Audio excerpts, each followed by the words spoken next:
in my column, I wrote that I went beyond you, train wreck, that they should go ahead and just train wreck it the rest of the year and tank every game. Think tank. That's my new bumper stick. Think tank.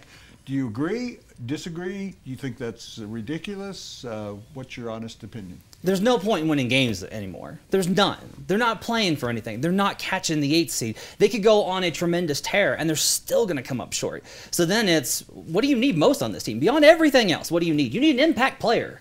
You need an impact guy, and the only way that you're going to get that, you're not trading for Chris Bosh. You're not trading for Kevin Love. You're not going to, and if you do, that guy's leaving in free agency. You would have to give up so much, it is not worth the risk. So you've got to draft that guy, and the only way to do that is to lower your chances. And the other thing is, you can get so much in return for trading the guys on this roster, because the guys on this roster still have a lot of value around the league. You made a point. If you put a lot of these guys, Ty Lawson, Kenneth Reed, with contending teams and surrounded them with players, they would be effective players. Yeah, more effective. Almost all of the contenders will take almost all of the starters on this team and would think that they were a huge addition to their team. It would help almost all of them in significant ways, whether it was off the bench or whatever capacity.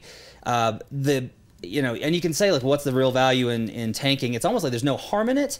One thing to keep in mind is there is at least a decent chance that this week during the All-Star game meetings that the owners union or owners committee, they're going to vote to change the rules on the lottery odds. Of this year? It's entirely possible they make it that drastic because teams are pretty transparent and they are actually tanking. They're really mad about the Sixers. Yes. And we should say that the #1 anti-seed has a 25% chance. Right. I think number 2 is like 18% or something. Right. Number 3 is 12.7, I think. And that's where I'm trying to see, because I don't think there's any way they can surpass the Knicks, who are tanking out loud, and also Minnesota Timberwolves. But I could see everyone else, if they lost every game, would pass them with 19 victories. Now, is that realistic? No, they're going to go out and try and win, and they will win.